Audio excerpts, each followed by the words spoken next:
গাড়ি যাতায়াত করছে, তার মধ্যে পুলিশের কোনো কর্ডন নেই, এখানে কোনো সিকিউরিটি নেই। একটা অল ইন্ডিয়া লেভেলের পার্টি মিটিং করছে, মিনিমাম কার্টিসি তারা দেখাতে পারেনি, তারা এইটুকু সৌজন্য দেখাতে পারেনি যে মিডিয়ার জন্য একটা কর্ডন করা উচিত, আমাদের জন্য নয়। এইটুকু দেখাতে পারলে আমি জানি যারা মিডিয়া কভার করতে এসছেন তাদেরও অনেক কষ্ট হচ্ছে।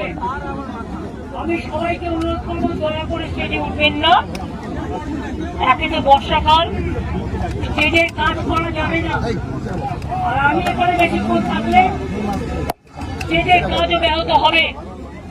একদিকে বৃষ্টি, কি হচ্ছে নাকি? প্লিজ আপনাদের কথাটা থামাবেন। আমাদের কর্মীরা তো চুপ করে গেছে, আপনারা একটু চুপ করুন দয়া করে।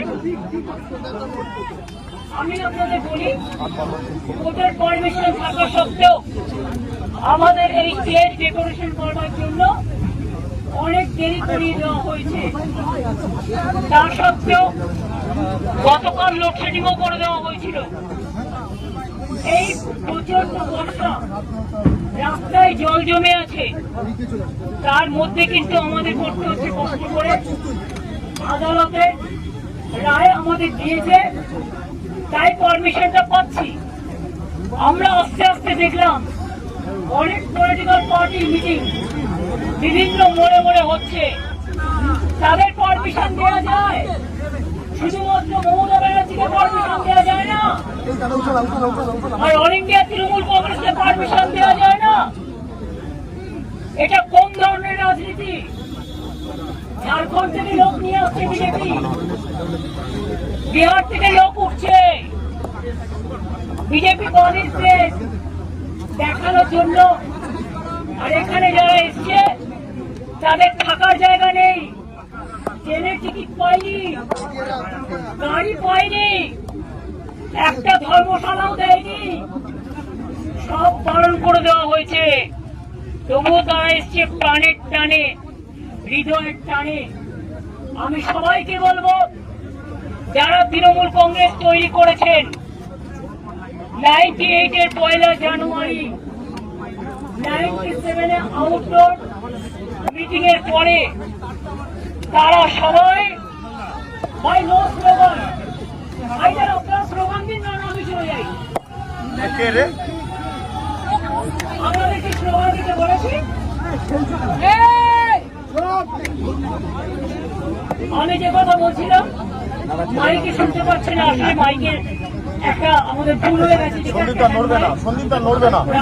ছিল এত ঝামেলার মধ্যে, আর পুলিশ কথায় কথায় এত ব্যারিকেড করছে যে এরা মাথা ঠান্ডা করে কাজটা পর্যন্ত ঠিক মতো করতে পারছে না। তা সত্ত্বেও আমি তাদের ধন্যবাদ জানাচ্ছি যে তারা করছেন। আমি আপনাদের বলবো,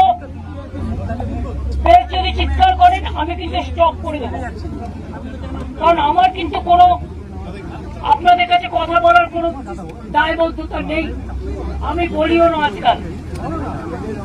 আমি আপনাদের কাছে বলবো, আমরা যারা তৃণমূলটাকে বুকে করে রক্ষা করেছেন এবং এই শহীদ দিবসের দিন বহু রাজনৈতিক দলে, অন্যান্য রাজনৈতিক দলের অনেক কর্মী, অনেক সম্প্রীতি পরায়ণ মানুষ, অনেক সংস্কৃতি পরায়ণ মানুষ, অনেক সাধারণ মানুষ এই দিনটা ধর্মতলায় যেতেন। আমরা ধর্মতলায় পারমিশন চেয়েছিলাম, দেওয়া হয়নি। আমরা রেড রোডে চেয়েছিলাম, দেওয়া হয়নি।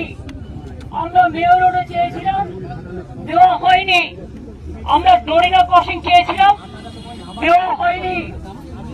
7 দিন রেড রোড বন্ধ করে জোগাড় প্যান্ডেল করা যায় সাধারণ মানুষকে যাতায়াত করতে না দিয়ে, আর একদিন যদি আমরা বছরের একটা প্রোগ্রাম, এই প্রোগ্রামটা যা 40 বছর ধরে হয়ে আসছে, যদি পারমিশন পেতাম, কোন মহাভারতটা অশুদ্ধ হতো।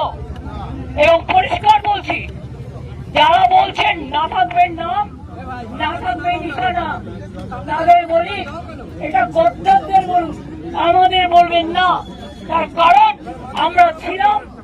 আছি, মানুষের সাথে থাকবো, কর্মীদের সাথে থাকবো। আগামীকাল নতুন করে পথ চলার দিন। আমাদের যাত্রা হলো শুরু। ওগো কর্ণধার, তোমারে করি নমস্কার। বাংলার মামাটি মানুষকে প্রণাম জানিয়ে আগামীকাল বেলা 11টার মধ্যে ঝড় হোক, জল হোক, পুলিশ আটকে দিক, সব অগ্রাহ্য করে জেলায় জেলায় আমাদের নেতাদের থানায় ডিটেইন করা হচ্ছে। এই খবরও আমার কাছে এসছে। এইভাবে জোর করে বহিরাগতদের দিয়ে বাংলাকে কলঙ্কিত করবেন না, বাংলাকে কলঙ্কিত করবেন না। বাংলার মানুষ চলে বাংলার অন্তরের টানে, প্রাণের টানে, মাটির টানে, সেটাকে রক্ষা করুন। আমি আবার আপনাদের বলি, প্রেস মিডিয়ার বন্ধুরা, আপনাদেরও দাঁড়ানোর জায়গা নেই, জলে ভিজছেন, বর্ষা হচ্ছে, আমাদের কাজও বন্ধ আছে, তাই তাদের কাজটা কমপ্লিট করার জন্য আমি আপনাদের সকলকে অনেক কৃতজ্ঞতা জানাচ্ছি যে আপনারা কষ্ট করে এসছেন, আবার কালকে আসবেন, আমন্ত্রণ রইল। হয়তো যত্ন করতে পারবো না, কিন্তু নিজেদের মতো করে আসবেন, নিজেদের মতো করে থাকবেন। আমি এটুকু বলে আপনাদের সকলকে আগামীকাল 11টার মধ্যে এখানে আসার জন্য আমি আমন্ত্রণ জানিয়ে যাচ্ছি।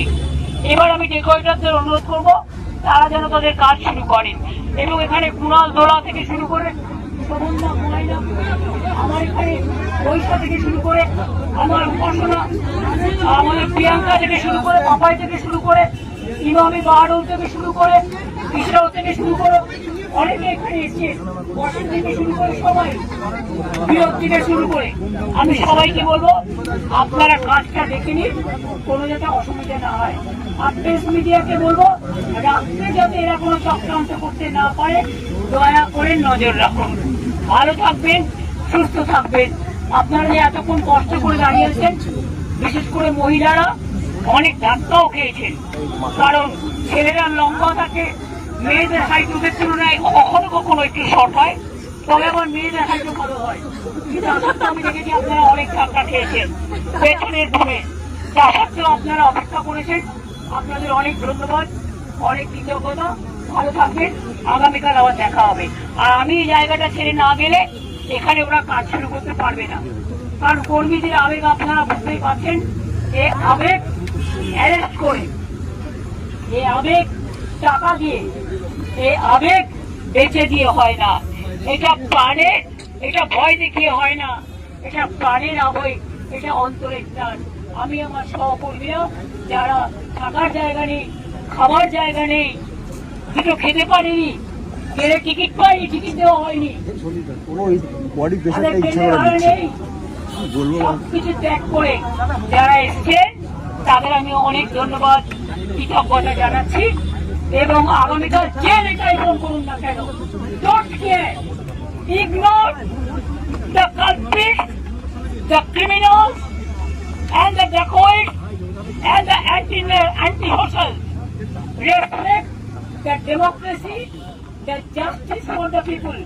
Even আমি আজকে কন্ডেম করছি দিল্লি পুলিশ যে অ্যাট্রসিটিস করেছে, বিশেষ করে ককরোচের স্টুডেন্ট এবং ইউথদের ওপরে, এবং সুনামকে যেভাবে ভোটপুরি অনশন থেকে তুলে নিয়ে যাওয়া হচ্ছে, আমি তার টোটাল ধিক্কার জানাই। এবং আমি 21শে জুলাই হয়ে যাওয়ার পর আমি ভেবেছিলাম ওদের অনশনটা চলবে, একবার যাবো, কিন্তু আমি শুনেছি ওদের পোর্টফুলি, ওদের অনশনটা উইথড্র করা হয়েছে। যাই হোক, তবু তাদের সাথে দেখা হবে, আমাদের সহকর্মীদের ছিল, থাকবে, আগামী দিনও আমাদের শুভকামনা থাকবে। অনেক অনেক ধন্যবাদ, নমস্কার।